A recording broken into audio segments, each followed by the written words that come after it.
दोस्तों, मेरे तिब्बे इस्लामी के चैनल पर हकीम मोहम्मद अशरफ की तरफ से खुशामदीद। दोस्तों, आज का मौजू है दूध। दूध वो वाहिद ग़िज़ा है जो जब इंसान पैदा होता है तो सबसे पहले जो चीज़ मिलती है वह इंसान को माँ का दूध होता है। माँ का दूध एक मुकम्मल ग़िज़ा है और 2 साल तक दूध पिलाने का हुक्म है। दोस्तों, बाज़ औक़ात ऐसा होता है कि माँ का दूध बच्चे को रास नहीं आता तो फिर मुख्तलिफ जानवरों का दूध पिलाया जाता है। सबसे जो बेहतरीन दूध होता है वो हल्का होता है, वो होता है बकरी का। दोस्तों, पैगम्बरान इकराम ने बकरियां पाली हैं, बकरियों का दूध पिया है और उसके बाद जो दूध आता है वो आता है गाय का।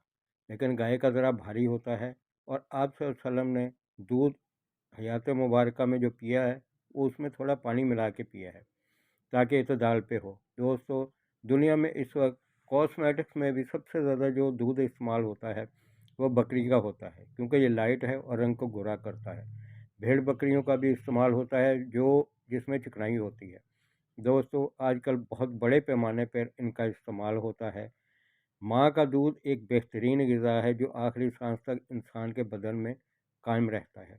लेकिन जब माँ का दूध बच्चों को नहीं रास आता तो फिर ये होता है कि दूसरे दूध पिलाए जाते हैं। दोस्तों, दूध एक मुकम्मल ग़िज़ा है। गाय का दूध इंतहाई लाजवाब है, इसमें शफ़ा है। जो लोग हज़म को बेहतर रखते हैं, जिनका मज़बूत हाज़मा है, दूध उनके लिए बहुत ज़बरदस्त चीज़ है। लेकिन जिनका हाज़मा ज़रा कमज़ोर हो तो उनको ये गैस करता है। और फिर इसका जो सबसे बेहतरीन जो मसले है वो है शहद। शहद और दूध मिलके एक इतनी बड़ी ग़िज़ा बन जाता है कि दुनिया में इससे बेहतरीन कोई टॉनिक आपको नहीं मिलेगा। कैल्शियम की कमी के लिए, विटामिन डी की कमी के लिए, मस्कुलर टिश्यू को बढ़ाने के लिए दोस्तों दूध से बेहतरीन कोई ग़िज़ा नहीं है। और जिन मुल्कों में दूध का इस्तेमाल सुबह नाश्ते में किया जाता है उन लोगों के कलर फेयर होते हैं, रंग साफ़ होते हैं। ये एक हकीकत है। और फिर दूध में जो फैटी एसिड होते हैं वो आपकी स्किन पे झुर्रियाँ नहीं पड़ने देते। दोस्तों, दूध का गाय का दूध जो है वो माँ के दूध का मुतबादिल ख्याल किया जाता है और नज़दीक तरीन माना जाता है। इसीलिए सबसे ज़्यादा जो दूध इस्तेमाल होता है वो गाय का होता है। गाय के बाद दोस्तों भैंस का होता है। लेकिन भैंस के दूध में क्योंकि चर्बी ज़्यादा होती है, चिकने अज़्ज़ा ज़्यादा होते हैं, इसलिए लोगों का जो रुझान है वो भैंस का दूध ही होता है, क्योंकि उसमें जायका होता है। लेकिन तिब में जो बेहतरीन दूध ख्याल किया जाता है दोस्तों वो गाय का होता है, क्योंकि गाय गाय का दूध इतना गाढ़ा नहीं होता और फिर इसमें कैल्शियम और दूसरे अज़्ज़ा जो होते हैं वो बहुत जल्द हज़म हो जाते हैं। बकरी का दूध ऐसा ज़बरदस्त है दोस्तों कि ये टीबी के अमराज में इससे बेहतरीन कोई चीज़ नहीं। और इसका गोश्त भी बकरी का टीबी के मर्ज़ में हरफ़े आखिर है। जो लोग बकरी का दूध पीते हैं और बकरी का गोश्त इस्तेमाल करते हैं और देसी घी में बना के खाते हैं दोस्तों, उनका टीबी का मर्ज़ बहुत जल्द ख़त्म हो जाता है। भेड़ों के दूध में थोड़ी चिकनाई होती है और ये अरब ममालिक में लोग जो हैं वो भेड़ों के दूध को ज़्यादा इस्तेमाल करते हैं। और दोस्तों, सबसे ज़्यादा जो इस्तेमाल किया जाता है वो किया जाता है ऊँटनी का दूध। दोस्तों, ऊँटनी का दूध एक ऐसी ज़बरदस्त चीज़ है, क्योंकि आजकल जितने भी अमराज दुनिया में ज़्यादा हैं वो एसिडिटी के हैं। और एसिडिटी के अमराज में ऊँटनी के दूध से बेहतरीन कोई चीज़ नहीं है।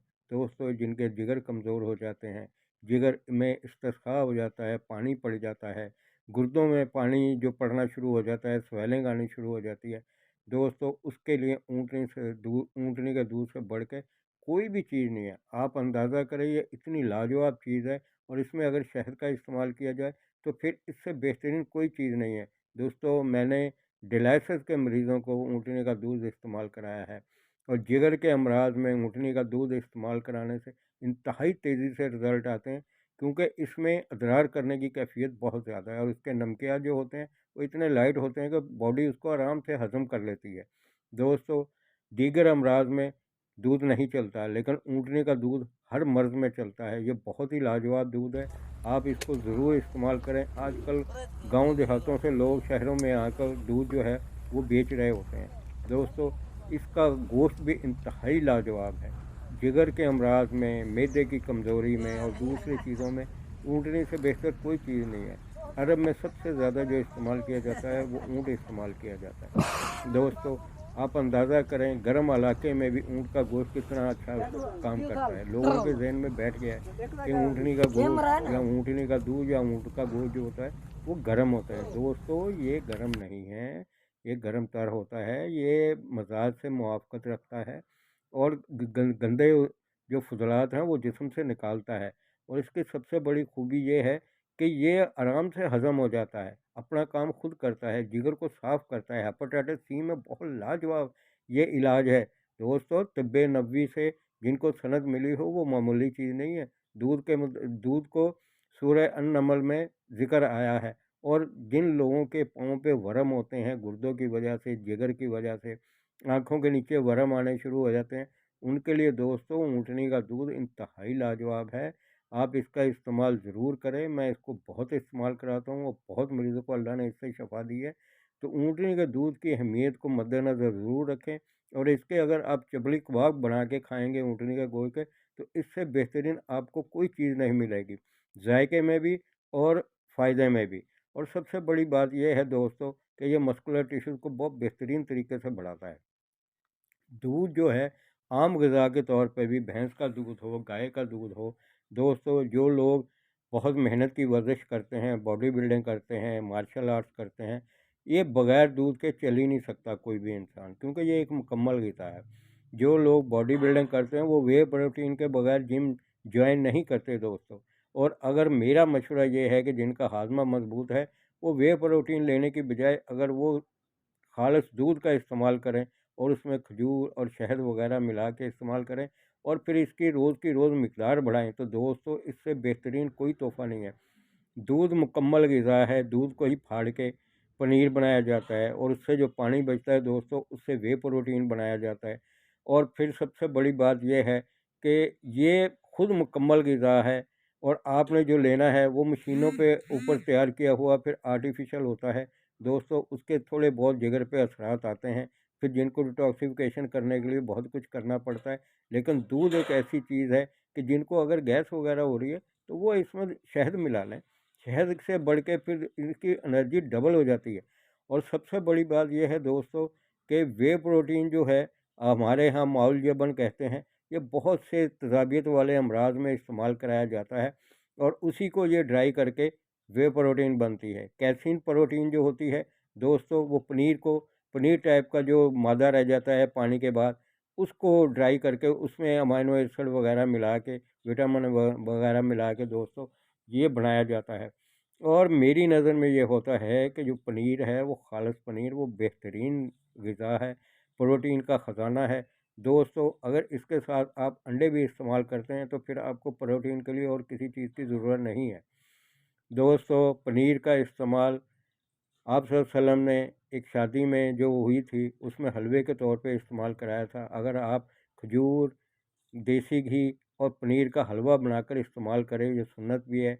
और इसके रिज़ल्ट फिर आप देखें, इसकी फ़िज़ीक के ऊपर गौर करें, इसकी रेसिपी पे गौर करें, बहुत लाजवाब तोहफ़ा है। और सबसे बड़ी बात यह है कि जो भी बॉडी बिल्डर हज़रात हैं, ये वेट लिफ्टर हैं, दूध के बगैर गुजारा नहीं है, दूध इस्तेमाल करें। और मेरी नज़र में यही होता है कि गाय का दूध सबसे बेस्ट है, क्योंकि ये जज़ब भी बेहतरीन तरीके से होता है और हज़म भी बेहतरीन तरीके से होता है। दोस्तों दूध से ही दही बनाई जाती है। दही इंसान के जिस्म का वजूद बनाने में बहुत लाजवाब है, लेकिन ये अकेली इस्तेमाल ना की जाए, शहद के साथ इस्तेमाल करें, क्योंकि बाज़ तबीयतों पे ये ठंडक पैदा करती है और बहुत ज़्यादा पैदा करती है, जिगर की हरारत को फिर कम करती है। जिनका मेटाबॉलिक सिस्टम बेहतरीन है उनके लिए दही लाजवाब है, ये इतनी तेज़ी से आपके मस्कुलर टिश्यूज़ बढ़ाएगी, कोई दुनिया में चीज़ नहीं बढ़ा सकती। लेकिन दूध सबसे बेस्ट है और दूध को सबसे बेहतरीन इस्तेमाल करने का तो जो तरीका है दोस्तों वो नाश्ते में है। जिनकी हड्डियाँ कमज़ोर हैं, जिनमें विटामिन डी की कमी है, कैल्शियम की कमी है दोस्तों, दूध उनके लिए लाजवाब है। दूध एक ऐसा तोहफ़ा है कि नौजवान जो है वो नाश्ते में करे, रात को मत इस्तेमाल करे, शादीशुदा लोग जो हैं वो हम बिस्तरी के बाद इस्तेमाल करें। फिर सबसे बड़ी बात यह है कि जिनके औलाद नहीं होती वो अंडा और दूध का इस्तेमाल और उसके साथ खजूरें इस्तेमाल करें, तो जरासीम बहुत तेज़ी से और बहुत जल्द पैदा हो जाते हैं। सबसे बड़ी बात यह है कि ये जिस्म से सुदाह को निकालता है, रंग को साफ़ करता है। दोस्तों बहुत सी क्रीमें, बहुत सी चीज़ें इस्तेमाल की जाती हैं, वो आर्टिफ़िशियल हैं। वो आप ये समझ लें कि जैसे शीशे के ऊपर मट्टी आ जाए तो उसको साफ़ करते हैं, तो वो उसका तरीका है। लेकिन अंदरूनी तौर पे जो खूबसूरती है और ताकत है, वो सिर्फ़ और सिर्फ़ इसी में है, दूध में है। दोस्तों, दूध को रोज़मर्रा रूटीन में अपनाएँ। अल्लाह आपको भी और हमें भी इसको इस्तेमाल करने की तौफ़ीक दे, और इसके साथ ही मेरे चैनल को लाइक करें, शेयर करें और सब्सक्राइब